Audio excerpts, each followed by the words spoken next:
ನಮಸ್ಕಾರ. 10ನೇ ತರಗತಿಯ ಸಮಾಜ ವಿಜ್ಞಾನ ವಿಷಯದ ನೋಟ್ಸ್ಗಳ ವಿಡಿಯೋಗೆ ನಿಮಗೆ ಸ್ವಾಗತ ಸುಸ್ವಾಗತ. ಈ ಹಿಂದೆ ನಾವು ಎಲ್ಲ ಅಧ್ಯಾಯಗಳ ಅಭ್ಯಾಸದ ಪ್ರಶ್ನೋತ್ತರಗಳು, ಎಲ್ಲ ಅಧ್ಯಾಯಗಳ ವಿಡಿಯೋ ಪಾಠಗಳನ್ನು ಸಹ ವೀಕ್ಷಿಸಾಗಿದೆ. ಈ ಮುಂಬರುವಂತಹ ವಿಡಿಯೋಗಳಲ್ಲಿ ನಾವು ನೋಟ್ಸ್ಗೆ ಸಂಬಂಧಿಸಿರುವಂತೆ ಪ್ರತಿಯೊಂದು ಅಧ್ಯಾಯಕ್ಕೆ ವಿಶೇಷವಾಗಿರುವಂತಹ ವಿಡಿಯೋವನ್ನು ಸಿದ್ಧಪಡಿಸ್ತಾ ಇರುವಂತದ್ದು. ಇದು ಮೊದಲನೇ ವಿಡಿಯೋ ಆಗಿರುವಂತದ್ದು. ಅಧ್ಯಾಯ 1 ಭಾರತಕ್ಕೆ ಯುರೋಪಿಯನ್ರ ಆಗಮನ. ಈ ಒಂದು ಅಧ್ಯಾಯಕ್ಕೆ ಸಂಬಂಧಿಸಿದಂತೆ ಇದರಲ್ಲಿ ಬರುವಂತಹ ಕೆಲವೊಂದು ಪ್ರಮುಖವಾಗಿರುವಂತಹ ಅಂಶಗಳನ್ನ ಚರ್ಚೆ ಮಾಡಿಕೊಂಡು ಬರೋಣ. ಇದು ಬಹಳ ಸ್ವಲ್ಪ ದೊಡ್ಡದಾಗಿರುವಂತಹ ವಿಡಿಯೋ ಆಗ್ಬಹುದು. ಪೂರ್ತಿಯಾಗಿರುವಂತಹ ವಿಡಿಯೋವನ್ನು ವೀಕ್ಷಿಸಿ ಈ ಅಧ್ಯಾಯಕ್ಕೆ ಸಂಬಂಧಿಸಿರುವಂತಹ ಎಲ್ಲ ಮಾಹಿತಿಗಳು ಸಹ ಲಭ್ಯವಾಗಿರುವಂತದ್ದಾಗಿರ್ತದೆ. ಜೊತೆಗೆ ಇನ್ನಿತರ ಅಧ್ಯಾಯಗಳನ್ನು ಸಹ ಮುಂಬರುವಂತಹ ದಿನಗಳಲ್ಲಿ ಸಿದ್ಧಪಡಿಸಲಾಗ್ತಾ ಇರುವಂತದ್ದು. ಇದರ ಒಂದು ಪ್ಲೇ ಲಿಸ್ಟ್ ಅನ್ನು ಸಿದ್ಧಪಡಿಸಿರ್ತೇವೆ. ಆ ಪ್ಲೇ ಲಿಸ್ಟ್ ಮೂಲಕ ಎಲ್ಲ ಅಧ್ಯಾಯಗಳನ್ನು ವೀಕ್ಷಿಸಬಹುದು. ಇಲ್ಲಿ ಮೊದಲನೇ ಅಧ್ಯಾಯ ಭಾರತಕ್ಕೆ ಯುರೋಪಿಯನ್ರ ಆಗಮನ. ಇಲ್ಲಿ ಭಾರತ ಮತ್ತು ಯುರೋಪಿನ ನಡುವೆ ಪ್ರಾಚೀನ ಮತ್ತು ಮಧ್ಯಕಾಲದ ವಾಣಿಜ್ಯ ಸಂಬಂಧ ಹೊಂದಿರುವಂತಹ ವಿಧಾನ ಯಾವ ರೀತಿಯಾಗಿತ್ತಂದ್ರೆ, ಭಾರತದ ಸಾಂಬಾರು ಪದಾರ್ಥಗಳಿಗೆ ಯುರೋಪಿನಲ್ಲಿ ಅಪಾರವಾದಂತಹ ಬೇಡಿಕೆ ಇತ್ತು. ನಮ್ಮಲ್ಲಿ ಬೆಳೆಯುವಂತಹ ಏಲಕ್ಕಿ, ದಾಲ್ಚಿನ್ನಿ ಇಂಥ ಒಂದು ಸಾಂಬಾರು ಪದಾರ್ಥಗಳಿಗೆ ಯುರೋಪ್ನಲ್ಲಿ ಬಹಳ ಬೇಡಿಕೆ ಇತ್ತು. ಇನ್ನು ಏಷ್ಯಾದ ಸರಕುಗಳನ್ನು ಅರಬ್ ವರ್ತಕರು ಕಾನ್ಸ್ಟಾಂಟಿನೋಪಲ್ ನಗರಕ್ಕೆ ಇಲ್ಲಿಂದ ತೆಗೆದುಕೊಂಡು ಹೋಗ್ತಾ ಇದ್ರು. ಈ ಒಂದು ಅರಬ್ ವರ್ತಕರು ಈ ಕಾನ್ಸ್ಟಾಂಟಿನೋಪಲ್ ನಗರಕ್ಕೆ ತೆಗೆದುಕೊಂಡು ಹೋಗ್ತಾ ಇದ್ರು. ಇದು ಆದ ನಂತರ ಇವ್ರು ಏನ್ ಮಾಡ್ತಾ ಇದ್ರು, ಇಲ್ಲಿಂದ ಕಾನ್ಸ್ಟಾಂಟಿನೋಪಲ್ ನಗರದಿಂದ ಇಟಲಿಯ ವರ್ತಕರು ಸರಕುಗಳನ್ನು ಕೊಂಡು ಯುರೋಪಿನ ದೇಶಗಳಲ್ಲಿ ಮಾರಾಟ ಮಾಡ್ತಾ ಇದ್ರು. ಇಲ್ಲಿ ಏಷ್ಯಾದಿಂದ ಸರಕುಗಳನ್ನು ತೆಗೆದುಕೊಂಡು ಅರಬ್ ವರ್ತಕರು ಕಾನ್ಸ್ಟಾಂಟಿನೋಪಲ್ಗೆ ತಗೊಂಡು ಹೋಗ್ತಾ ಇದ್ರು. ಇಲ್ಲಿ ಇಟಲಿಯ ವರ್ತಕರು ಕಾನ್ಸ್ಟಾಂಟಿನೋಪಲ್ ನಗರದಿಂದ ಏನ್ ಮಾಡ್ತಾ ಇದ್ರು, ಆ ಸರಕುಗಳನ್ನು ತೆಗೆದುಕೊಂಡು ಹೋಗಿ ಯುರೋಪಿಗೆ ಮಾರಾಟ ಮಾಡ್ತಾರೆ. ಹೀಗೆ ಏಷ್ಯಾದಿಂದ ಯುರೋಪಿಗೆ ಈ ಕಾನ್ಸ್ಟಾಂಟಿನೋಪಲ್ ನ ಮೂಲಕವಾಗಿ ವ್ಯಾಪಾರ ನಡೆದುಕೊಂಡು ಹೋಗ್ತಾ ಇರುವಂತದ್ದು ಆಗಿತ್ತು. ಈ ಕಾನ್ಸ್ಟಾಂಟಿನೋಪಲ್ ಅಂತಾರಾಷ್ಟ್ರೀಯ ಸರಕು ವಿನಿಮಯವಾಗಿ ಕೇಂದ್ರವಾಗಿ ಪರಿಣಮಿಸಿರುವಂತದ್ದಾಗಿರ್ತದೆ. ಯಾಕಂದ್ರೆ ಇಲ್ಲಿ ಏಷ್ಯಾದ ಸರಕುಗಳು ಕಾನ್ಸ್ಟಾಂಟಿನೋಪಲ್ಗೆ ಹೋಗ್ತಾ ಇದ್ವು. ಇನ್ನು ಈ ಕಾನ್ಸ್ಟಾಂಟಿನೋಪಲ್ ನಗರದಿಂದ ಏನಾಗ್ತಾ ಇದ್ವು, ಯುರೋಪ್ಗೆ ಈ ಸರಕುಗಳು ಹೋಗ್ತಾ ಇರುವ ಕಾರಣಕ್ಕೋಸ್ಕರ ಇದೊಂದು ಅಂತಾರಾಷ್ಟ್ರೀಯ ಸರಕು ವಿನಿಮಯ ಕೇಂದ್ರವಾಗಿ ಪರಿಣಮಿಸಿರುವಂತದ್ದು ಆಗಿರ್ತದೆ. ಕಾನ್ಸ್ಟಾಂಟಿನೋಪಲ್ ಯುರೋಪಿನ ವ್ಯಾಪಾರದ ಹೆಬ್ಬಾಗಿಲೆಂದೇ ಪರಿಗಣಿಸಲ್ಪಟ್ಟಿರುವಂತದ್ದು ಆಗಿದೆ. ಈ ಒಂದು ಕಾನ್ಸ್ಟಾಂಟಿನೋಪಲ್ ಇಲ್ಲಿ ಮಧ್ಯದಲ್ಲಿದೆ ಅಂತ ಹೇಳಿ ತಗೊಳ್ಳೋಣ. ಇಲ್ಲಿ ಒಂದು ಪೂರ್ವ ಭಾಗದಲ್ಲಿ ಒಂದು ಏಷ್ಯಾದ ರಾಷ್ಟ್ರಗಳು ಇಲ್ಲಿ ಏನ್ ಮಾಡ್ತಾ ಇದ್ವು, ಈ ಸರಕುಗಳನ್ನು ತೆಗೆದುಕೊಂಡು ಹೋಗಿ ಅರಬ್ ವರ್ತಕರು ಇಲ್ಲಿ ಕಾನ್ಸ್ಟಾಂಟಿನೋಪಲ್ಗೆ ತೆಗೆದುಕೊಂಡು ಹೋಗ್ತಾ ಇದ್ರು. ಈ ಕಾನ್ಸ್ಟಾಂಟಿನೋಪಲ್ ಇಂದ ಈ ಕಡೆ ಇರುವಂತಹ ಯುರೋಪ್ ರಾಷ್ಟ್ರಗಳಂತ ಇಟ್ಕೊಳ್ಳೋಣ. ಇಲ್ಲಿಂದ ಈ ಕಾನ್ಸ್ಟಾಂಟಿನೋಪಲ್ ಇಂದ ಏನ್ ಮಾಡ್ತಾ ಇದ್ರು, ಈ ವರ್ತಕರು ಇಲ್ಲಿ ತೆಗೆದುಕೊಂಡು ಹೋಗಿ ಮಾರಾಟ ಮಾಡ್ತಾ ಇದ್ರು. ಈ ಕಾರಣಕ್ಕೋಸ್ಕರ ಕಾನ್ಸ್ಟಾಂಟಿನೋಪಲ್ ಯುರೋಪಿನ ವ್ಯಾಪಾರದ ಹೆಬ್ಬಾಗಿಲು, ಇದೊಂದು ದೊಡ್ಡ ಹೆಬ್ಬಾಗಿಲಿನ ರೀತಿ, ಅಂತಾರಾಷ್ಟ್ರೀಯ ವ್ಯಾಪಾರದ ಹೆಬ್ಬಾಗಿಲು ಅಂತ ಹೇಳಿ ಇದಕ್ಕೆ ಗುರುತಿಸಿರುವಂತದ್ದು ಆಗಿದೆ. ಇನ್ನು ಏಷ್ಯಾ ದೇಶಗಳ ವ್ಯಾಪಾರದ ಮೇಲೆ ಅರಬ್ಬರು ಏಕಸ್ವಾಮ್ಯ ಸಾಧಿಸಿದರೆ, ಯುರೋಪ್ ದೇಶಗಳ ವ್ಯಾಪಾರದ ಮೇಲೆ ಇಟಲಿಯ ವರ್ತಕರು ಏಕಸ್ವಾಮ್ಯತೆಯನ್ನ ಸಾಧಿಸಿರುವಂತದ್ದಾಗಿದೆ. ಇಲ್ಲಿ ಎಲ್ಲ ಇರುವಂತಹ ವಸ್ತುಗಳನ್ನು ತೆಗೆದುಕೊಂಡು ಹೋಗುವಂತರು ಅರಬ್ಬರಾಗಿದ್ದರು. ಆ ಕಾರಣಕ್ಕೋಸ್ಕರ ಏಷ್ಯಾ ರಾಷ್ಟ್ರದ ಮೇಲೆ ಈ ಒಂದು ಅರಬ್ ವರ್ತಕರು ಏಕಸ್ವಾಮ್ಯತೆ ಸಾಧಿಸಿದರೆ, ಇಟಲಿ ರಾಷ್ಟ್ರಗಳಲ್ಲೆಲ್ಲ ಇಟಲಿಯ ರಾಷ್ಟ್ರ ಏನಾಗಿತ್ತಂದ್ರೆ ಯುರೋಪ್ ದೇಶಗಳ ಮೇಲೆ ಒಂದು ಏಕಸ್ವಾಮ್ಯತೆಯನ್ನು ಸಾಧಿಸಿರುವಂತದ್ದು ಆಗಿತ್ತು. ಈ ಇಟಲಿಯ ವರ್ತಕರುಗಳು ಸಾಧಿಸಿರುವಂತದ್ದು. ಇನ್ನು ಕಾನ್ಸ್ಟಾಂಟಿನೋಪಲ್ ನಗರದ ವಶ ಹಾಗೂ ಹೊಸ ಸಮುದ್ರ ಮಾರ್ಗಗಳನ್ನು ಹುಡುಕಲು ಪ್ರೇರಣೆ ಇತ್ತು. ಈ ರೀತಿಯಾಗಿ ವ್ಯಾಪಾರ ನಡೀತಾ ಇತ್ತು. ಯಾವ ರೀತಿ, ಕಾನ್ಸ್ಟಾಂಟಿನೋಪಲ್ ನಗರದ ಮೂಲಕ ವ್ಯಾಪಾರ ನಡ್ಕೊಂಡು ಹೋಗ್ತಾ ಇತ್ತು. ಈ ಕಡೆ ಇರುವಂತಹ ಅರಬ್ ವರ್ತಕರು ಆ ಒಂದು ಕಾನ್ಸ್ಟಾಂಟಿನೋಪಲ್ ತೆಗೆದುಕೊಂಡು ಹೋಗಿ ಮಾರಾಟ ಮಾಡ್ತಾ ಇದ್ರು. ಅಲ್ಲಿ ಇಟಲಿಯ ವರ್ತಕರು ಅವುಗಳನ್ನು ತೆಗೆದುಕೊಂಡು ಹೋಗಿ ಯುರೋಪ್ ರಾಷ್ಟ್ರಗಳಿಗೆ ಮಾರಾಟ ಮಾಡ್ತಾ ಇದ್ರು. ಈ ಒಂದು ಸಂದರ್ಭದಲ್ಲಿ ಕಾನ್ಸ್ಟಾಂಟಿನೋಪಲ್ ನಗರವನ್ನ ಏನ ಮಾಡ್ತಾರೆ, ಒಂದು ವಶಪಡಿಸಿಕೊಂಡಿರುವಂತದ್ದಾಗಿದೆ. 1453ರಲ್ಲಿ ಅಟ್ಟೋಮಾನ್ ಟರ್ಕರು ಕಾನ್ಸ್ಟಾಂಟಿನೋಪಲ್ ನಗರವನ್ನ ವಶಪಡಿಸಿಕೊಂಡ್ರು. ಹೀಗೆ ವಶಪಡಿಸಿಕೊಂಡಾದ ನಂತರ ಏನಾಯ್ತು, ವ್ಯಾಪಾರ ಮಾರ್ಗಗಳ ಮೇಲೆ ಟರ್ಕರು ನಿಯಂತ್ರಣವನ್ನು ಹೊಂದಿರುವಂತದ್ದು ಆಯ್ತು. ಟರ್ಕರು ಇದನ್ನ ವಶಪಡಿಸಿಕೊಂಡ್ರು. ಕಾನ್ಸ್ಟಾಂಟಿನೋಪಲ್ ಅಂತಾರಾಷ್ಟ್ರೀಯ ವ್ಯಾಪಾರದ ಒಂದು ಕೇಂದ್ರ ಆಗಿತ್ತು. ಅದನ್ನು ವಶಪಡಿಸಿಕೊಂಡಾದ ನಂತರ ಇಲ್ಲಿ ಏನಾಯ್ತು, ಟರ್ಕರು ವ್ಯಾಪಾರ ಮಾರ್ಗದ ಮೇಲೆ ಹೆಚ್ಚಿನ ತೆರಿಗೆಗಳನ್ನು ವಿಧಿಸತೊಡಗ್ತಾರೆ. ಹೆಚ್ಚೆಚ್ಚು ತೆರಿಗೆ ವಿಧಿಸಾದ ನಂತರ ಇಲ್ಲಿರುವಂತಹ ವಸ್ತುಗಳು ಬಹಳ ರೇಟಿಗೆ ಸಿಗುವುದಕ್ಕೆ ಪ್ರಾರಂಭವಾದವು. ವರ್ತಕರಿಗೆ ಹೆಚ್ಚಿನ ತೆರಿಗೆಯಿಂದ ವ್ಯಾಪಾರವು ಲಾಭದಾಯಕವಾಗಿ ಪರಿಣಮಿಸಿಲ್ಲ. ಇಲ್ಲಿ ವರ್ತಕರು ತಮಗೆ ಲಾಭ ಆಗ್ತಾ ಇದ್ರೆ ವ್ಯಾಪಾರ ಮಾಡ್ತಿದ್ರು. ಇದರಿಂದ ಏನಾಯ್ತು, ಹೆಚ್ಚು ಹೆಚ್ಚು ತೆರಿಗೆ ವಿಧಿಸಿರುವುದರಿಂದ ಲಾಭ ಆಗದೇ ಹೋಯ್ತು. ಹೀಗಾಗಿ ನೆಕ್ಸ್ಟ್ ಏನ್ ಮಾಡ್ತಾರೆ, ಹೊಸ ಸಮುದ್ರ ಮಾರ್ಗಗಳನ್ನು ಹುಡುಕುವುದಕ್ಕೆ ಪ್ರಾರಂಭಿಸ್ತಾರೆ. ಈ ಕಾನ್ಸ್ಟಾಂಟಿನೋಪಲ್ ಮಾರ್ಗವನ್ನು ಬಿಟ್ಟು ಇನ್ನೂ ಒಂದು ಯಾವುದಾದ್ರೂ ಮಾರ್ಗದ ಮೂಲಕ ನಾವು ವ್ಯಾಪಾರವನ್ನು ನಡೆಸಬಹುದಾ, ಅಥವಾ ಈ ಏಷ್ಯಾದ ರಾಷ್ಟ್ರಗಳಿಗೆ ಹೊಸ ಮಾರ್ಗವನ್ನು ಅನ್ವೇಷಣೆ ಮಾಡಬಹುದಾ ಅನ್ನೋ ಒಂದು ಪ್ರಯತ್ನಗಳು ನಡೆದಿರುವಂತದ್ದು ಈ ಸಂದರ್ಭದಲ್ಲಿ. ಇಟಲಿಯ ವರ್ತಕರ ಏಕಸ್ವಾಮ್ಯವನ್ನು ಮುರಿಯಲು ಯುರೋಪಿನ ದೇಶಗಳ ರಾಜರ ಬಯಕೆ ಇತ್ತು. ಈ ಹೊಸ ಮಾರ್ಗಗಳ ಹುಡುಕಾಟಕ್ಕೆ ಕಾರಣಗಳು ಏನೇನಂತ ನೋಡಿದಾಗ, ಇಲ್ಲಿ ಯುರೋಪಿನ ದೇಶಗಳ ರಾಜರ ಬಯಕೆ ಇತ್ತು. ಇಟಲಿ ವರ್ತಕರು ನಾವು ಎಲ್ಲಾ ಅವ್ರ ಮೂಲಕನೇ ಖರೀದಿ ಮಾಡಬೇಕಾಗಿತ್ತು. ಆ ಕಾರಣಕ್ಕೋಸ್ಕರ ಅದರ ಮೇಲೆ ಅವರು ನಿಯಂತ್ರಣ ಇರುವುದನ್ನು ತಪ್ಪಿಸುವುದಕ್ಕಾಗಿ ಹೊಸ ಮಾರ್ಗಗಳನ್ನು ಅನ್ವೇಷಿಸುವುದಕ್ಕೆ ರಾಜರು ಪ್ರೋತ್ಸಾಹಿಸಿದರು. ಯುರೋಪಿನ ರಾಜರು ಸಾಹಸಿ ನಾವಿಕರನ್ನು ಹೊಸ ಜಲಮಾರ್ಗ ಕಂಡುಹಿಡಿಯಲು ಪ್ರೋತ್ಸಾಹಿಸಿದ್ದಾರೆ. ಯಾರ್ಯಾರು ಸಾಹಸಿ ನಾವಿಕರು ಇರ್ತಾರೆ ಆ ನಾವಿಕರಿಗೆ ಕರೆದು ಅವ್ರೇನ್ ಮಾಡ್ತಾರೆ, ಹೊಸ ಮಾರ್ಗವನ್ನು ಕಂಡುಹಿಡಿಯುವುದಕ್ಕಾಗಿ ಪ್ರೋತ್ಸಾಹವನ್ನು ಕೊಟ್ಟರು. ಈ ವೇಳೆಗೆ ಹೊಸ ವೈಜ್ಞಾನಿಕ ಆವಿಷ್ಕಾರಗಳಾದ ದಿಕ್ಸೂಚಿ, ಅಸ್ಟ್ರೋಲೋಬ್ ಅಂದ್ರೆ ನಕ್ಷತ್ರ ಉನ್ನತಿ ಮಾಪನ, ಸಿಡಿಮದ್ದು ಮೊದಲಾದವುಗಳು ಇಲ್ಲಿ ಅನ್ವೇಷಣೆ ಆಗಿದ್ವು. ಈ ಅನ್ವೇಷಣೆಗಳಿಂದ ಏನಾಯ್ತು, ದಿಕ್ಸೂಚಿಯಿಂದ ಯಾವ ಮಾರ್ಗದ ಮೂಲಕ ಹೋಗ್ಬೇಕು ಅನ್ನೋದು ಗೊತ್ತಾಗೋದಕ್ಕೆ ಆಯ್ತು, ಅಸ್ಟ್ರೋಲೋಬ್ ಮೂಲಕನೂ ಗೊತ್ತಾಯ್ತು. ಇನ್ನು ಸಿಡಿಮದ್ದುಗಳು ಸುರಕ್ಷತೆಗಾಗಿ ಬಂದಿರುವಂಥದ್ದು. ಈ ರೀತಿಯ ಹೊಸ ಆವಿಷ್ಕಾರಗಳಿಂದಾಗಿ ಹೊಸ ಮಾರ್ಗಗಳ ಅನ್ವೇಷಣೆಗೆ ಕಾರಣವಾಗಿರುವಂಥದ್ದು. ಇವಿಷ್ಟು ಅಂಶಗಳು ಹೊಸ ಸಮುದ್ರ ಮಾರ್ಗದ ಅನ್ವೇಷಣೆಗೆ ಕಾರಣವಾಗಿರುವಂತದ್ದಾದ್ರೆ, ನೆಕ್ಸ್ಟ್ ಭಾರತಕ್ಕೆ ಹೊಸ ಜಲಮಾರ್ಗ ಶೋಧ ಹಾಗೂ ಭಾರತದೊಂದಿಗೆ ಮರು ವ್ಯಾಪಾರ ಸಂಬಂಧ ಯಾವ ರೀತಿಯಾಗಿ ಸ್ಥಾಪನೆ ಆಯಿತು. ಈಗಾಗಲೇ ಕಾನ್ಸ್ಟಾಂಟಿನೋಪಲ್ ಮಾರ್ಗದ ಮೂಲಕ ವ್ಯಾಪಾರ ನಡೀತಾ ಇತ್ತು. ಅದು ಮುಚ್ಚಿದಾದ ನಂತರ ಹೊಸ ಮಾರ್ಗವನ್ನು ಅನ್ವೇಷಿಸುವುದಕ್ಕೆ ಪ್ರಾರಂಭಿಸಿದ್ರು. ಯಾವ ರೀತಿ ಸಂಶೋಧನೆ ಆಯಿತು ಮತ್ತು ಹೊಸದಾಗಿ ಯಾವ ರೀತಿಯಾಗಿ ವ್ಯಾಪಾರ ಮಾರ್ಗದ ಮೂಲಕ ವ್ಯಾಪಾರ ನಡ್ಕೊಂಡು ಬಂತು ಅಂತ ಹೇಳಿ ನೋಡಿದಾಗ, ಪೋರ್ಚುಗಲ್ ನಾವಿಕನಾಗಿರುವಂತಹ ವಾಸ್ಕೋಡಿ ಗಾಮ 1498ರಲ್ಲಿ ಭಾರತದ ಪಶ್ಚಿಮ ಕರಾವಳಿ ತೀರದ ಕಲ್ಲಿಕೋಟೆ ಸಮೀಪದ ಕಾಪಾಡ್ ಎಂಬಲ್ಲಿಗೆ ಬಂದು ತಲುಪ್ತಾರೆ. ಇಲ್ಲಿ ಎಲ್ಲಿ ಬಂದು ತಲುಪಿದ್ರೆ ಅಂದ್ರೆ ಕರಾವಳಿ ತೀರದ ಕಲ್ಲಿಕೋಟೆ ಸಮೀಪ ಕಾಪಾಡ್ ಅನ್ನೋ ಒಂದು ಪ್ರದೇಶ ಇದೆ. ಈ ಕಾಪಾಡ್ ಅನ್ನೋ ಒಂದು ಪ್ಲೇಸ್ ಅನ್ನ ಕೇಂದ್ರವಾಗಿ ಕೊಂಡುಕೊಂಡು ಬಹಳಷ್ಟು ಪ್ರಶ್ನೆಗಳು ಸಹ ಕೇಳಿರುವಂತದ್ದಾಗಿರ್ತದೆ.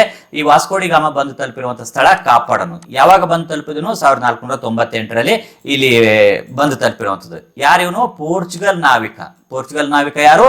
ವಾಸ್ಕೋಡಿ ಗಾಮ. ನೆಕ್ಸ್ಟ್ ವಾಸ್ಕೋಡಿ ಗಾಮನು ಭಾರತ ಹಾಗೂ ಯುರೋಪಿನ ನಡುವೆ ಹೊಸ ಜಲಮಾರ್ಗವನ್ನು ಕಂಡುಹಿಡಿಯುವಲ್ಲಿ ಯಶಸ್ವಿ ಆಗ್ತಾನೆ.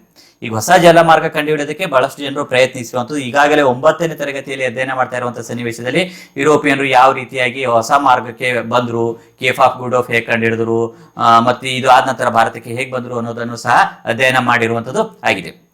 ಇಲ್ಲಿ ವಾಸ್ಕೋಡಿ ಗಾಮ ಭಾರತಕ್ಕೆ ಹೊಸ ಜಲಮಾರ್ಗವನ್ನು 1498ರಲ್ಲಿ ಕಂಡುಹಿಡಿದಿರುವಂಥದ್ದು. ಈ ಜಲಮಾರ್ಗವು ಭಾರತ ಮತ್ತು ಯುರೋಪಿನ ನಡುವಿನ ವ್ಯಾಪಾರ ಮಾರ್ಗವಾಗಿ ಮಾರ್ಪಟ್ಟಿತು. ಈ ಹಿಂದೆ ಏನಾಗಿತ್ತು? ಕಾನ್ಸ್ಟಾಂಟಿನೋಪಲ್ ಮಾರ್ಗದ ಮೂಲಕ ನಡೀತಾ ಇತ್ತು. ಈಗ ಹೊಸ ಜಲಮಾರ್ಗ ವಾಸ್ಕೋಡಿ ಗಾಮ ಜಲಮಾರ್ಗ ಕಂಡುಹಿಡಿದ ನಂತರ ಈ ಜಲಮಾರ್ಗ ಭಾರತ ಮತ್ತು ಯುರೋಪಿನ ನಡುವೆ ವ್ಯಾಪಾರ ಮಾರ್ಗವಾಗಿ ಮಾರ್ಪಟ್ಟಿರುವಂತದ್ದಾಯ್ತು. ಈ ಮುಂಚೆ ಆಗ್ತಾ ಇರುವಂತಹ ಮಾರ್ಗವನ್ನು ಬಿಟ್ಟು ಈ ಒಂದು ಹೊಸ ಮಾರ್ಗದ ಮೂಲಕ ಇವರು ವ್ಯಾಪಾರ ನಡೆಸುವುದಕ್ಕೆ ಪ್ರಾರಂಭಿಸಿರುವಂತದ್ದಾಯ್ತು. ಭಾರತದೊಂದಿಗೆ ಮರು ವ್ಯಾಪಾರ ಸಂಬಂಧವನ್ನು ಸ್ಥಾಪಿಸಿದ ಯುರೋಪಿಯನ್ರಲ್ಲಿ ಪೋರ್ಚುಗೀಸರೇ ಮೊದಲು. ಯಾಕಂದ್ರೆ ಪೋರ್ಚುಗಲ್ ನಾವಿಕನಾಗಿರುವಂತಹ ವಾಸ್ಕೋಡಿ ಗಾಮ ಕಂಡುಹಿಡಿದಾದ ನಂತರ ಇವರು ಪೋರ್ಚುಗೀಸರೇ ಮರು ವ್ಯಾಪಾರ ಸಂಪರ್ಕವನ್ನು ಸಾಧಿಸಿರುವಂತಹ ಮೊದಲ ಯುರೋಪಿಯನ್ರು ಅಂತ ಹೇಳಿ ಗುರುತಿಸಿರುವಂತದ್ದು. ಇನ್ನು ವಸಾಹತು ರಾಷ್ಟ್ರವಾಗಿ ಭಾರತ ಆಯಿತು. ಭಾರತ ಯಾವ ರೀತಿಯಾಗಿ ವಸಾಹತು ರಾಷ್ಟ್ರವಾಯಿತು ಅಂತ ಹೇಳಿ ನೋಡಿದಾಗ, ಯುರೋಪಿನ ವ್ಯಾಪಾರಿ ಕಂಪನಿಗಳು ಪೋರ್ಚುಗೀಸರಿಂದ ಪ್ರೇರಣೆಗೊಂಡರು. ಎಲ್ಲೆಲ್ಲ ಇರುವಂತಹ ವ್ಯಾಪಾರಿ ಕಂಪನಿಗಳು ಪ್ರೇರಣೆಗೊಂಡು ಪೋರ್ಚುಗೀಸರು ಹೊಸ ಮಾರ್ಗ ಕಂಡುಹಿಡಿದಾದ ನಂತರ ಈ ಒಂದು ಮಾರ್ಗದ ಮೂಲಕ ಮತ್ತೆ ಭಾರತಕ್ಕೆ ಬಂದು ವ್ಯಾಪಾರ ಮಾಡುವುದಕ್ಕೆ ಪ್ರಾರಂಭಿಸಿರುವಂತದ್ದು ಕಾಣಿಸ್ತದೆ. ಯುರೋಪಿಯನ್, ಡಚ್, ಇಂಗ್ಲಿಷ್, ಫ್ರೆಂಚ್ ವ್ಯಾಪಾರಿ ಕಂಪನಿಗಳು ಭಾರತಕ್ಕೆ ಬಂದಿರುವಂತದ್ದಾಗಿದೆ. ಈ ಬೆಳವಣಿಗೆಯಿಂದ ಭಾರತ ಒಂದು ವಸಾಹತು ರಾಷ್ಟ್ರವಾಗಿ ಪರಿವರ್ತನೆಗೊಂಡಿತು. ಇದೊಂದು ವಸಾಹತು ರಾಷ್ಟ್ರವಾಗುವುದಕ್ಕೆ ಈ ಹೊಸ ಮಾರ್ಗ ಅನ್ವೇಷಣೆ ಸಹ ಒಂದು ಕಾರಣವಾಗಿರುವಂತದ್ದು ಆಗಿದೆ. ಇಲ್ಲಿ ಭಾರತಕ್ಕೆ ಬಂದಿರುವಂತಹ ಮೊದಲ ಯುರೋಪಿಯನ್ರು ಅಂತ ಹೇಳಿ ಗುರುತಿಸಿದಾಗ ಪೋರ್ಚುಗೀಸರು ಅಂತ ಹೇಳಿ ಬರುವಂತದ್ದಾಗಿದೆ. ಏಕೆಂದ್ರೆ ಪೋರ್ಚುಗಲ್ನ ನಾವಿಕನಾಗಿರುವಂತಹ ವಾಸ್ಕೋಡಿ ಗಾಮ ಕಂಡು ಹಿಡಿದಾದ ನಂತರ ಈ ಪೋರ್ಚುಗೀಸರೇ ಮರು ವ್ಯಾಪಾರ ಸಂಪರ್ಕವನ್ನು ಸ್ಥಾಪಿಸಿರುವಂತಹ ಮೊದಲ ಯುರೋಪಿಯನ್ರು. ಇಲ್ಲಿ ಯುರೋಪ್ ದೇಶದಿಂದ ಬಂದಿರುವಂತವರು ಇವರು ಪೋರ್ಚುಗೀಸರು ಬರ್ತಾರೆ. ನೆಕ್ಸ್ಟ್ ಪೋರ್ಚುಗೀಸರು ಆದ ನಂತರ ಡಚ್ಚರು ಬರ್ತಾರೆ, ಇಂಗ್ಲಿಷರು, ಫ್ರೆಂಚರು. ಇವರು ಒಬ್ಬೊಬ್ಬರು ಆದ ನಂತರ ಹೇಗೆ ಬರುತ್ತಾರೆ ಅಂತ ಹೇಳಿ ನೋಡ್ಕೊಂಡು ಬರೋಣ. ಮೊದಲು ಬಂದಿರುವಂತವರು ಪೋರ್ಚುಗೀಸರು. ಭಾರತಕ್ಕೆ ಬಂದ ಮೊಟ್ಟ ಮೊದಲ ಯುರೋಪಿಯನ್ರು ಪೋರ್ಚುಗೀಸರಾಗಿರುವಂಥದ್ದು. ಇದು ಆನಂತರ ಭಾರತವನ್ನು ತೊರೆದ ಕೊನೆಯ ಯುರೋಪಿಯನ್ರು ಕೂಡ ಪೋರ್ಚುಗೀಸರೇ ಆಗಿರುವಂಥದ್ದು ಆಗಿದೆ. ನಾವು ಅಧ್ಯಯನ ಮಾಡ್ತಾ ಇರುವಂತಹ ಸನ್ನಿವೇಶ ಇಂಗ್ಲಿಷರು ಅಂತ ಹೇಳಿ ಕಾಮನ್ ಆಗಿ ಬಂದಿರುತ್ತೆ. ಆದ್ರೆ ಮೊದಲು ಬಂದಿರುವಂತವರು ಪೋರ್ಚುಗೀಸರು, ಕೊನೆಯದಾಗಿ ಬಿಟ್ಟು ಹೋದರು ಸಹ ಪೋರ್ಚುಗೀಸರು. ಇವರು ಯಾವಾಗ ಹೋದರು ಅಂತ ಹೇಳಿ ನೆಕ್ಸ್ಟ್ ನೋಡ್ಕೊಂಡು ಬರೋಣ. ಭಾರತಕ್ಕೆ ಬಂದ ಪೋರ್ಚುಗೀಸರ ಮೊಟ್ಟ ಮೊದಲ ವೈಸ್ರಾಯ ಫ್ರಾನ್ಸಿಸ್ಕೋ ಡಿ ಅಲ್ಮೇಡೋನು ಮೊಟ್ಟ ಮೊದಲ ವೈಸ್ರಾಯನಾಗಿರುವಂಥದ್ದು. ಪೋರ್ಚುಗೀಸರ ಮೊಟ್ಟ ಮೊದಲ ವೈಸ್ರಾಯ. ಇದ್ರ ಮೇಲೂ ಸಹ ಪ್ರಶ್ನೆ ಇರುವಂತದ್ದಾಗಿರ್ತದೆ. ಬಹು ಆಯ್ಕೆ ಪ್ರಶ್ನೆ ಆಗಿರಲಿ ಅಥವಾ ಇನ್ನಿತರ ಒಂದು ಅಂಕದ ಪ್ರಶ್ನೆಗಳಲ್ಲೂ ಸಹ ಕೇಳುವಂತದ್ದಾಗಿರ್ತದೆ. ಭಾರತಕ್ಕೆ ಬಂದ ಮೊಟ್ಟ ಮೊದಲ ಪೋರ್ಚುಗೀಸರ ವೈಸ್ರಾಯ ಆಗಿರುವಂತವನು Francisco de Almeida. Francisco de ಅಲ್ಮೇಡನು ಸಮುದ್ರದ ಮೇಲಿನ ಏಕಸೌಮ್ಯಕ್ಕಾಗಿ ನೌಕಾಶಕ್ತಿಯನ್ನು ಬಲಪಡಿಸುವ ನೀಲಿ ನೀರಿನ ನೀತಿಯನ್ನು ಇವನು ಜಾರಿಗೆ ತರ್ತಾನೆ. ಇವನ್ ಏನ್ ಮಾಡ್ತಾನೆ? ಇವನ್ ತಂದಿರುವಂತಹ ನೀತಿ ಏನಿತ್ತು? ನೀಲಿ ನೀರಿನ ನೀತಿ. ಅಂದ್ರೆ ಸಮುದ್ರದ ಮೇಲೆ ಹಿಡಿತವನ್ನು ಸಾಧಿಸಿದ್ರೆ, ಅಂದ್ರೆ ವ್ಯಾಪಾರ ಮಾರ್ಗದ ಮೇಲೆ ಹಿಡಿತ ಸಾಧಿಸಿದ್ರೆ ನಾವು ವ್ಯಾಪಾರದ ಮೇಲೆ ಹಿಡಿತ ಸಾಧಿಸುವುದಕ್ಕೆ ಸಾಧ್ಯ. ಆದ ಕಾರಣಕ್ಕೋಸ್ಕರ ಬ್ಲೂ ವಾಟರ್ ಪಾಲಿಸಿ ಅಂತ ಹೇಳಿ ಕರೆದಿರುವಂತದ್ದು. ಈ ಒಂದು ನೀಲಿ ನೀರಿನ ನೀತಿಯನ್ನು ಫ್ರಾನ್ಸಿಸ್ಕೋ ಡಿ ಅಲ್ಮೇಡ್ ಗುರುತಿಸಿರುವಂತದ್ದು ಆಗಿದೆ. ಇನ್ನು ಅಲ್ಫೆನ್ಸೋ ಅಲ್ಬುಕರ್ಕ್ ಭಾರತದಲ್ಲಿ ಪೋರ್ಚುಗೀಸ್ ಸಾಮ್ರಾಜ್ಯ ನಿಜವಾದ ಸ್ಥಾಪಕನೆಂದು ಪ್ರಸಿದ್ಧನಾಗಿರುವಂತನು ಆಗಿದ್ದಾನೆ. ಅಲ್ಬುಕರ್ಕ್ನು ಸಾಮಾನ್ಯ ಶಕ 1510ರಲ್ಲಿ ಬಿಜಾಪುರದ ಸುಲ್ತಾನಿಂದ ಗೋವಾವನ್ನ ಗೆದ್ದುಕೊಳ್ತಾನೆ. ಇನ್ನು ಗೋವಾ ಪೋರ್ಚುಗೀಸರ ಆಡಳಿತ ಕೇಂದ್ರವಾಗಿ ಪರಿಣಮಿಸಿರುವಂತದ್ದಾಗಿದೆ. ಭಾರತದ ವ್ಯಾಪಾರದ ಮೇಲೆ ಏಕಸ್ವಾಮ್ಯವನ್ನು ಹೊಂದಿದ ಪೋರ್ಚುಗೀಸರು, ಡಚ್ಚರು ಮತ್ತು ಇಂಗ್ಲಿಷರ ಆಗಮನದ ನಂತರ ರಾಜಕೀಯವಾಗಿ ಕಳೆಗುಂತರು. ಮೊಟ್ಟ ಮೊದಲು ಬಂದಿರುವಂತವರು ಇವರು ಪೋರ್ಚುಗೀಸರಾಗಿರುವಂತಹ, ಆದ್ರೆ ನಂತರ ಬಂದಿರುವಂತಹ ಡಚ್ಚರು ಮತ್ತು ಇಂಗ್ಲಿಷರ ಕಾರಣದಿಂದಾಗಿ ಇವರು ರಾಜಕೀಯವಾಗಿ ಕಳೆಗುಂದಿದ್ರು. ಅಂದ್ರೆ ರಾಜಕೀಯವಾಗಿ ಅಷ್ಟೊಂದು ಪ್ರಾಬಲ್ಯವನ್ನ ಇವರು ಸಾಧಿಸಿಕೊಳ್ಳಿಲ್ಲ ಅಂತ ಹೇಳಿ ಗೊತ್ತಾಗುತ್ತೆ. ಇನ್ನು ಎರಡನೇದಾಗಿ ಬಂದಿರುವಂತರು, ಮೊದಲು ಪೋರ್ಚುಗೀಸರಾದ ನಂತರ ಎರಡನೇದಾಗಿ ಬಂದಿರುವಂತವರು ಡಚ್ಚರ್ ಆಗಿರುವಂತದ್ದು. ಇವರು ಡಚ್ಚರ ಬಗ್ಗೆ ನೋಡ್ಕೊಂಡು ಬಂದಾಗ ಡಚ್ಚರು ಹಾಲೆಂಡ್ ಅಥವಾ ನೆದರ್ಲ್ಯಾಂಡ್ ದೇಶದವರಾಗಿರುವಂತವರು ಇವರಾಗಿದ್ದರು. ಡಚ್ಚರು ಪೂರ್ವ ದೇಶಗಳಲ್ಲಿ ವ್ಯಾಪಾರ ನಡೆಸುವ ಉದ್ದೇಶದಿಂದ ಸಾಮಾನ್ಯ ಶಕ 1602ರಲ್ಲಿ ಯುನೈಟೆಡ್ ಈಸ್ಟ್ ಇಂಡಿಯಾ ಕಂಪನಿಯನ್ನು ಸ್ಥಾಪಿಸಿದರು. ಈ ವರ್ಷವನ್ನ ನೆನ್ಪಿಟ್ಕೊಳ್ಬೇಕಾಗಿರುವಂತದ್ದು 1602 ಅನ್ನೋದು. ಸಾಮಾನ್ಯ ಶಕ 1602ರಲ್ಲಿ United East India Company, Dutch East India Company ಅಂತ ಹೇಳಿ ಇದಕ್ಕೆ ಕರೆಯಲಾಗುತ್ತದೆ. ಯುನೈಟೆಡ್ ಡಚ್ ಈಸ್ಟ್ ಇಂಡಿಯಾ ಕಂಪನಿಯನ್ನ ಡಚ್ಚರು 1602ರಲ್ಲಿ ಪ್ರಾರಂಭಿಸಿರುವಂತರು. ಭಾರತ ಮತ್ತು ಜಾವಾ, ಸುಮತ್ರಾ, ಇಂಡೋನೇಷಿಯಾ ಮೊದಲಾದ ಸಾಂಬಾರು ಪ್ರಸಿದ್ಧ ದ್ವೀಪಗಳಿಗೆ ಪ್ರವೇಶಿಸಿದರು.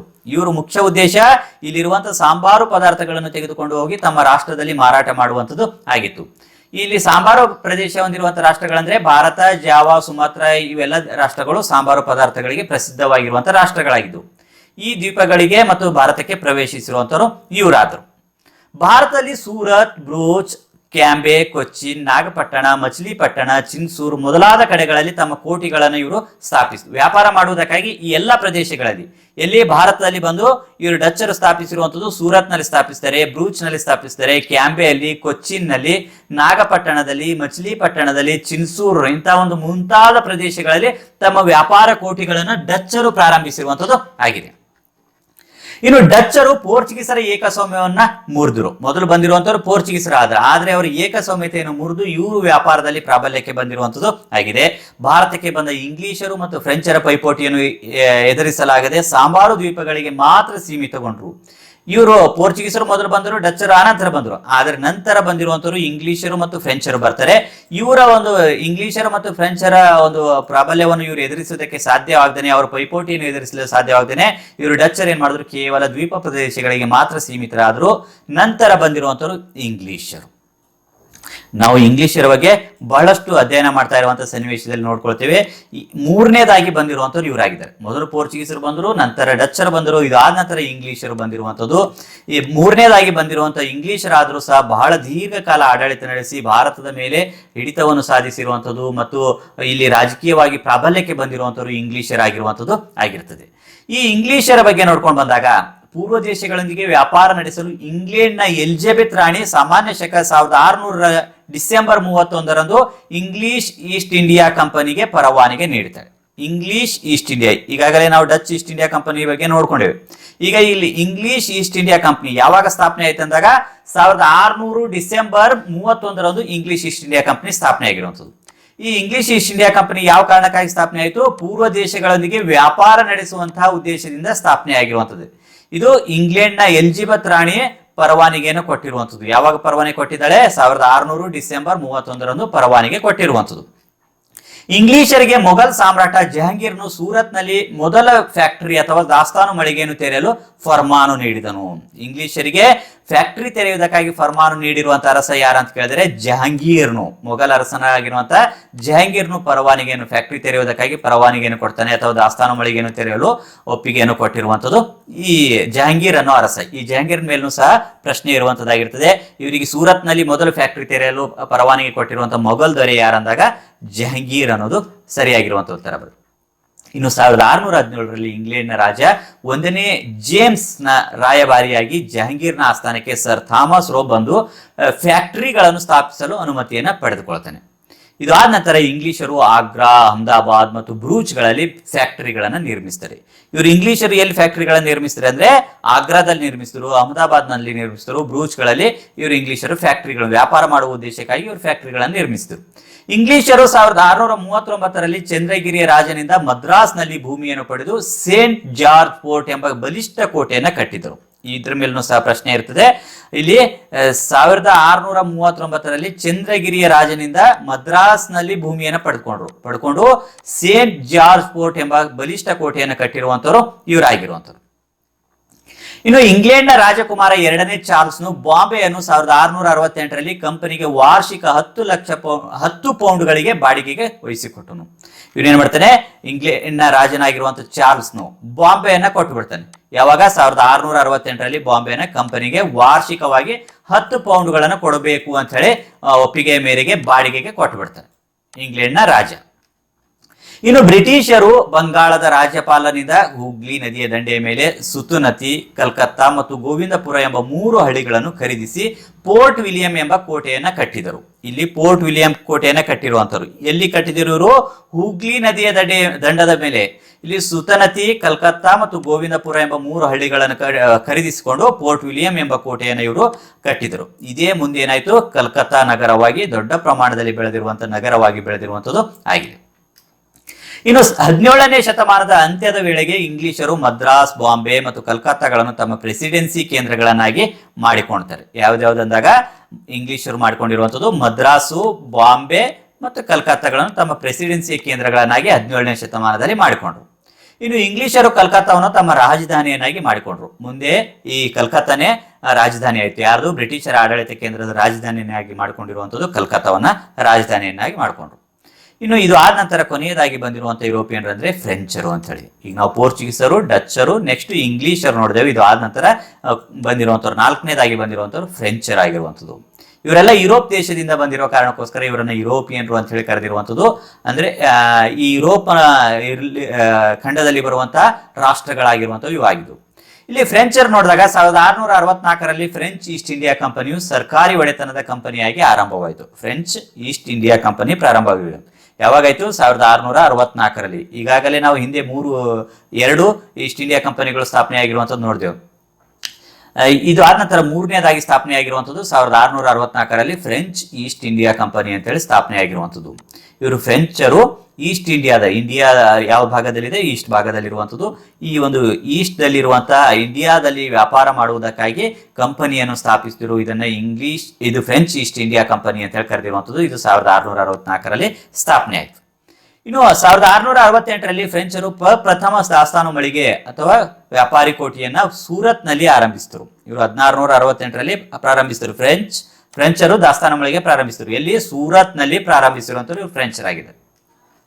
ನೆಕ್ಸ್ಟ್ ಮಚಿಲಿಪಟ್ಟಣ, ಚಂದ್ರನಗರ, ಮಾಹೆ, ಕಾರೈಕಲ್ಲು, ಕಾಸಿಂ ಬಜಾರ್, ಬಾಲ್ಸೂರ್ಗಳಲ್ಲಿ ತಮ್ಮ ಕೇಂದ್ರಗಳನ್ನು ಸಹ ಪ್ರಾರಂಭಿಸಿರುವಂತವರು ಆಗಿದ್ದಾರೆ. ಪುದುಚೇರಿ ಅಥವಾ ಪಾಂಡಿಚೇರಿ ತಮ್ಮ ರಾಜಧಾನಿಯನ್ನಾಗಿ ಮಾಡಿಕೊಂಡ್ರು. ಇವರು ಫ್ರೆಂಚರು ತಮ್ಮ ರಾಜಧಾನಿಯನ್ನು ಮಾಡಿಕೊಂಡ್ರು. ಯಾವುದು? ಪಾಂಡಿಚೇರಿ. ಈಗಿರುವಂತಹ ಪಾಂಡಿಚೇರಿ ಅಥವಾ ಇನ್ನೊಂದು ಹೆಸರು ಏನಾಗಿತ್ತು? ಪುದುಚೇರಿ ಅನ್ನೋದು ಇವರ ಒಂದು ರಾಜಧಾನಿಯನ್ನಾಗಿ ಮಾಡಿಕೊಂಡಿರುವಂತದ್ದಾಗಿ. ಇನ್ನು 1746ರಲ್ಲಿ ಪಾಂಡಿಚೇರಿಯ ಗವರ್ನರ್ ಆಗಿ ಬಂದ ಡೂಪ್ಲೆ ಎಂಬ ಮಹತ್ವಾಕಾಂಕ್ಷಿ ಅಧಿಕಾರಿಯು ದಕ್ಷಿಣ ಭಾರತದಲ್ಲಿ ಫ್ರೆಂಚರ ಅಧಿಪತ್ಯವನ್ನು ಸ್ಥಾಪಿಸಲು ಹವಣಿಸಿದನು. ಇಲ್ಲಿ ಫ್ರೆಂಚರ ಅಧಿಕಾರಿ ಯಾರು? ಡೂಪ್ಲೆ ಅನ್ನೋನು 1746ರಲ್ಲಿ ಪಾಂಡಿಚೇರಿಯ ಗವರ್ನರ್ ಜನರಲ್ ಆಗಿ ಬಂದಿರ್ತಾನೆ. ಇವನು ದಕ್ಷಿಣ ಭಾರತದಲ್ಲಿ ಫ್ರೆಂಚರೇ ಅಧಿಪತ್ಯವನ್ನು ಸ್ಥಾಪಿಸಬೇಕಂತ ಹೇಳಿ ಬಯಸಿರುವಂತವನು, ಹವಣಿಸಿರುವಂತವನು ಅಥವಾ ಪ್ರಯತ್ನಿಸಿರುವಂತವನು ಡೂಪ್ಲೆ ಆಗಿದನು. ಡೂಪ್ಲೆಯ ದಕ್ಷಿಣ ಭಾರತದಲ್ಲಿ ಫ್ರೆಂಚರ ಅಧಿಪತ್ಯವನ್ನು ಸ್ಥಾಪಿಸುವ ಹವಣಿಕೆಯಿಂದ ಇಂಗ್ಲಿಷರೊಡನೆ ಸಂಘರ್ಷಕ್ಕಿಳಿದು ಕಾರ್ನಾಟಿಕ್ ಯುದ್ಧಗಳಿಗೆ ಕಾರಣವಾಯಿತು. ಇವನು ದಕ್ಷಿಣ ಭಾರತದಲ್ಲಿ ತಮ್ಮ ಒಂದು ಆಧಿಪತ್ಯವನ್ನು ಸ್ಥಾಪಿಸುವುದಕ್ಕಾಗಿ ಪ್ರಯತ್ನಿಸ್ತೇನೆ. ಆ ಪ್ರಯತ್ನದಲ್ಲಿ ಸಂಘರ್ಷ ಉಂಟಾಗ್ತದೆ. ಯಾವುದು? ಕಾರ್ನಾಟಿಕ್ ಯುದ್ಧಗಳು ಅಂತ ಹೇಳಿ ಬರ್ತವೆ. ನೆಕ್ಸ್ಟ್ ನೋಡೋಣ. ಈಗ ಮುಂದೆ ಕಾರ್ನಾಟಿಕ್ ಯುದ್ಧಗಳು ಹೇಗೆ ನಡೀತಾವೆ ಅಂತ ಹೇಳಿ ನೋಡ್ತೇವೆ. ಆ ಕಾರ್ನಾಟಿಕ್ ಯುದ್ಧಗಳ ಮೂಲಕ ಈ ಡೂಪ್ಲೆ ಏನ್ ಮಾಡಿದನು? ಫ್ರೆಂಚರ ಅಧಿಪತ್ಯವನ್ನು ಸ್ಥಾಪಿಸುವುದಕ್ಕಾಗಿ ಪ್ರಯತ್ನಿಸಿರುವಂತದ್ದು ಕಾಣಿಸ್ತದೆ. ಈ ಒಂದು ಕಾರ್ನಾಟಿಕ್ ಯುದ್ಧಗಳ ಬಗ್ಗೆ ನೆಕ್ಸ್ಟ್ ಡೀಟೇಲ್ ಆಗಿ ನೋಡ್ಕೊಳ್ಳೋಣ. ಹೈದರಾಬಾದ್ ಸಂಸ್ಥಾನ ಮತ್ತು ಕರ್ನಾಟಕ ಪ್ರಾಂತ್ಯದಲ್ಲಿನ ರಾಜಕೀಯ ಅಸ್ಥಿರತೆ ನಿರ್ಮಾಣ ಆಗ್ತದೆ.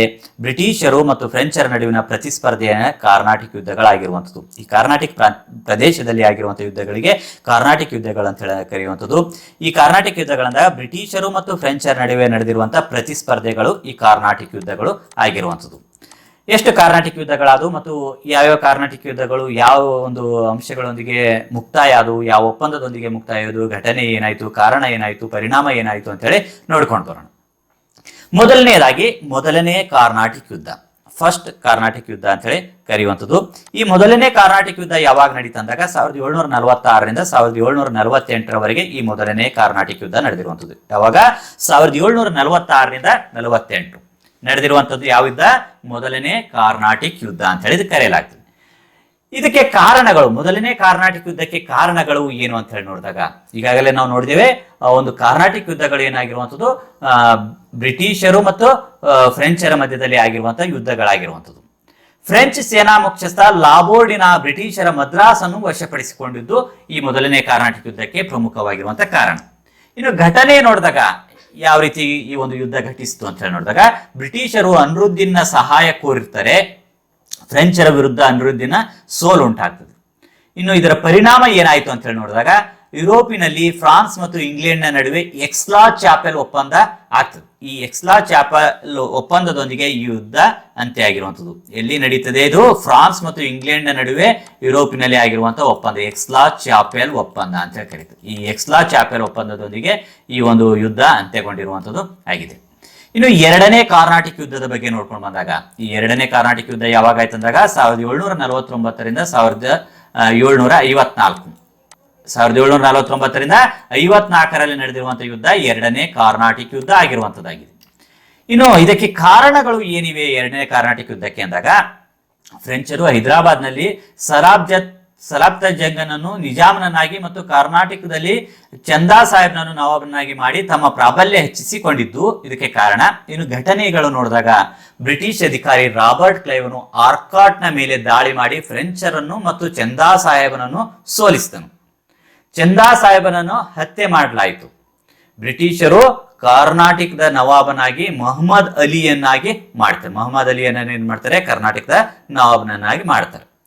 ಇನ್ನು ಪರಿಣಾಮಗಳು ಏನಾದವು ಅಂತ ಹೇಳಿ ನೋಡಿದಾಗ, ಪಾಂಡಿಚೇರಿ ಒಪ್ಪಂದದೊಂದಿಗೆ ಈ ಯುದ್ಧ ಅಂತ್ಯವಾಗಿರುವಂಥದ್ದು ಆಗಿದೆ. ಫ್ರೆಂಚರಿಗೆ ರಾಜಕೀಯ ಹಿನ್ನಡೆ ಆಯಿತು. ಇದರಿಂದ ಏನಾಯ್ತು?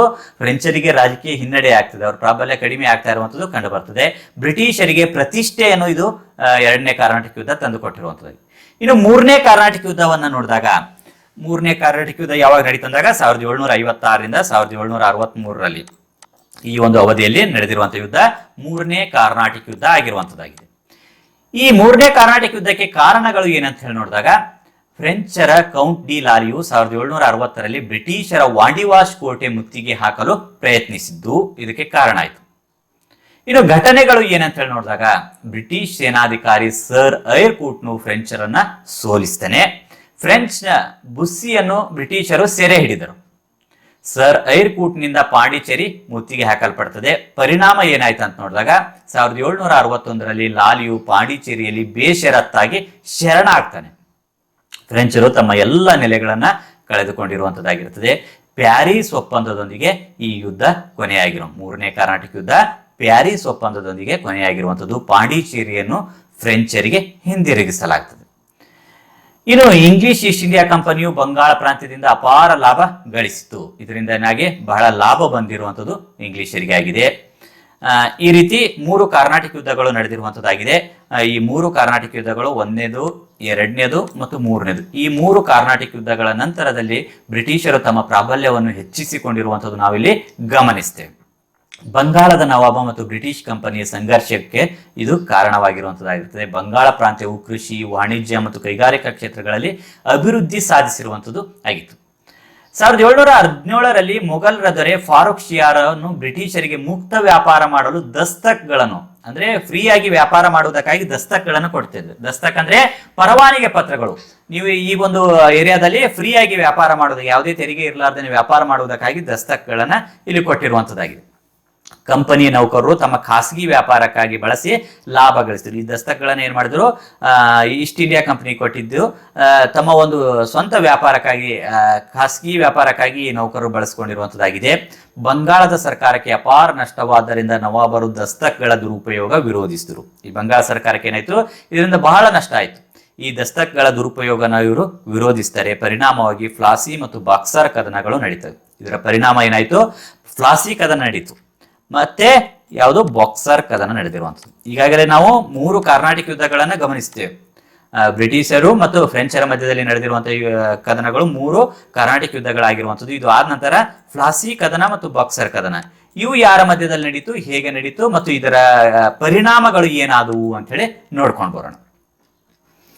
ಭಾರತದಲ್ಲಿ ಬ್ರಿಟಿಷ್ ಆಳ್ವಿಕೆ ಬಂಗಾಳ ಪ್ರಾಂತ್ಯದ ಮೇಲೆ ನಿಯಂತ್ರಣ ಸಾಧಿಸುವುದಕ್ಕೆ ಕಾರಣವಾಗಿರುವಂತದ್ದಾಗಿರುತ್ತದೆ.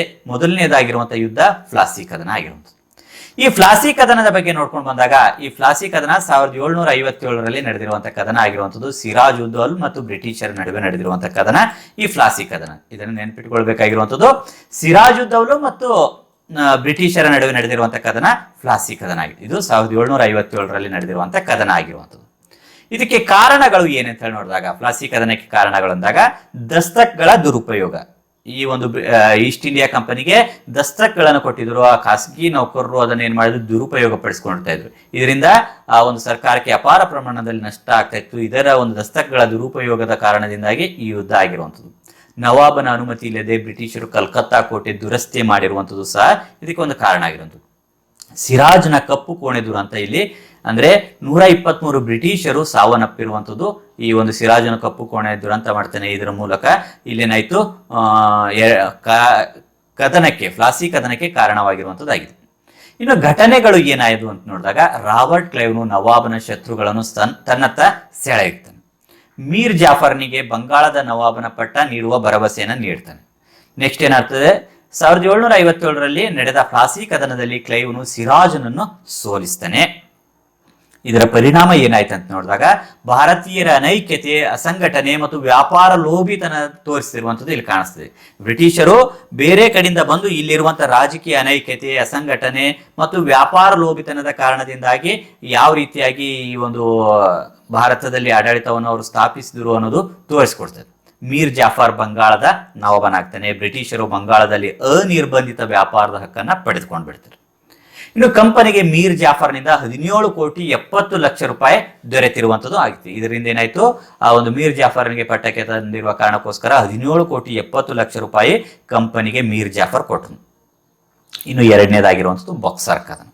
ಈ ಬಕ್ಸರ್ ಕದನಕ್ಕೆ ಸಂಬಂಧಿಸಿದಂತೆ ನೋಡಿದಾಗ ಇದು 1764ರಲ್ಲಿ ನಡೆದಿರುವಂತಹ ಕದನ ಆಗಿರುವಂಥದ್ದು. ಮೀರ್ ಖಾಸಿಂ ಮತ್ತು ಬ್ರಿಟಿಷರ ನಡುವೆ ನಡೆದಿರುವಂತಹ ಕದನ ಈ ಬಕ್ಸರ್ ಕದನ ಆಗಿರುವಂಥದ್ದು. ಮತ್ತೊಮ್ಮೆ ನೆನಪಿಸ್ಕೊಳ್ಳಿ, ಮೀರ್ ಖಾಸಿಂ ಮತ್ತು ಬ್ರಿಟಿಷರ ನಡೆದಿರುವಂತಹ ಕದನ ಬಕ್ಸರ್ ಕದನ ಆಗಿರುವಂಥದ್ದು. ಇದು 1764ರಲ್ಲಿ ನಡೆದಿರುವಂತಹ ಕದನ ಆಗಿದೆ.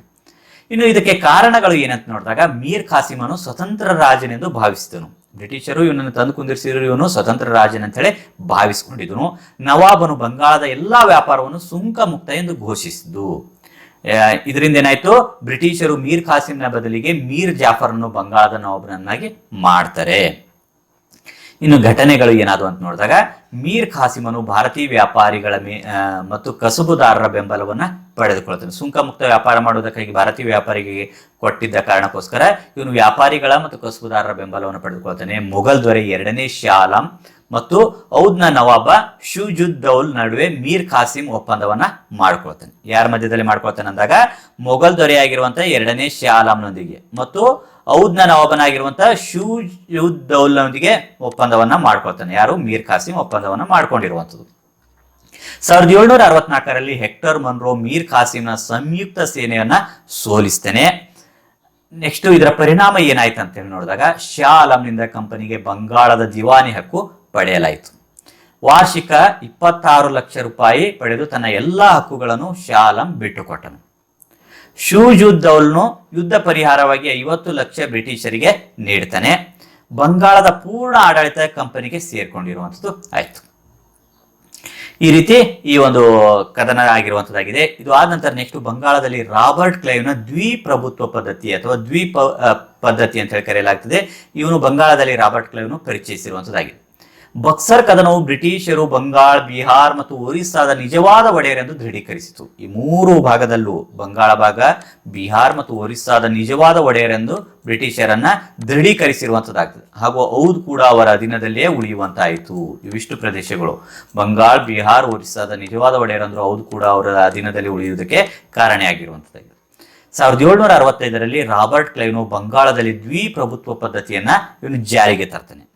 ದ್ವಿಪ್ರಭುತ್ವ ಪದ್ಧತಿ ಅಂದ್ರೆ ಏನಂತ ಹೇಳಿ ನೋಡಿದಾಗ, ಬ್ರಿಟಿಷರು ಭೂಕಂದಾಯ ವಸೂಲಿ ಮಾಡುವ ಹಕ್ಕನ್ನು ಹೊಂದಿದ್ದರು. ಆದರೆ ನವಾಬನು ಆಡಳಿತ, ನ್ಯಾಯ ಮೊದಲಾದ ಆಡಳಿತಾತ್ಮಕ ಕಾರ್ಯಗಳನ್ನು ನಿರ್ವಹಿಸಬೇಕು. ಅಂದ್ರೆ ಇಲ್ಲಿ ಕಂದಾಯ ವಸೂಲಿ ಮಾಡುವಂತಹ ಹಕ್ಕು ಬ್ರಿಟಿಷರಿಗಿತ್ತು. ಇನ್ನು ಉಳಿದಿರುವಂತಹ ಖರ್ಚು ವೆಚ್ಚಗಳನ್ನೆಲ್ಲ ನೋಡ್ಕೊಳ್ಬೇಕಾಗಿರುವಂಥದ್ದು, ಆಡಳಿತ ನ್ಯಾಯಗಳನ್ನ ನಿರ್ವಹಣೆ ಮಾಡಬೇಕಾಗಿರುವಂಥದ್ದು ನವಾಬನ ಜವಾಬ್ದಾರಿಯಾಗಿರುತ್ತೆ. ಹೀಗೆ ಬ್ರಿಟಿಷರಿಗೆ ನೇರವಾಗಿ ಲಾಭ ಬರುವುದಕ್ಕೆ ಸಾಧ್ಯ ಆಯಿತು. ಖರ್ಚು ವೆಚ್ಚಗಳನ್ನೆಲ್ಲ ನವಾಬನ ನೋಡ್ಕೊಳ್ಬೇಕಾಗಿರುವಂಥದ್ದು ಆಗಿದೆ. ಇದನ್ನ ದ್ವಿಪ್ರಭುತ್ವ ಪದ್ಧತಿ ಅಂತ ಹೇಳಿ ಕರೆಯಲಾಗುವಂಥದ್ದು. ಇದು ಜಾರಿಗೆ ತಂದವರು ಯಾರಂದಾಗ ರಾಬರ್ಟ್ ಕ್ಲೈವ್ನು ಒಂದು ಮೊದಲ ಬಾರಿಗೆ ಬಂಗಾಳದಲ್ಲಿ ಈ ದ್ವಿಪ್ರಭುತ್ವ ಪದ್ಧತಿಯನ್ನು ಜಾರಿಗೆ ತಂದಿರುವಂಥದ್ದು ಆಗಿದೆ. ಇನ್ನು ಬ್ರಿಟಿಷರು ತಮ್ಮ ವಾಣಿಜ್ಯ ಹಿತಾಸಕ್ತಿಯನ್ನು ಕಾಪಾಡಿಕೊಳ್ಳುವ ಸಲುವಾಗಿ ಭಾರತದಲ್ಲಿ ರಾಜಕೀಯ ಪರಮಾಧಿಕಾರವನ್ನ ಸ್ಥಾಪಿಸಿದರು. ಇದಿಷ್ಟು ಈ ಒಂದು ಅಧ್ಯಾಯದಲ್ಲಿರುವಂತಹ ಕೆಲವೊಂದು ಪ್ರಮುಖವಾಗಿರುವಂತಹ ಅಂಶಗಳಾಗಿರುವಂಥದ್ದು. ಕರ್ನಾಟಕ ಯುದ್ಧಗಳಾಗಿರ್ಲಿ, ಪ್ಲಾಸಿ ಕದನ, ಬಕ್ಸರ್ ಕದನ, ಇದು ಆದ ನಂತರ ದ್ವಿಪ್ರಭುತ್ವ ಪದ್ಧತಿಗೆ ಸಂಬಂಧಿಸಿದಂತೆ ಇವಿಷ್ಟು ಮಾಹಿತಿಗಳಾಗಿರುವಂಥದ್ದಾಗಿದೆ.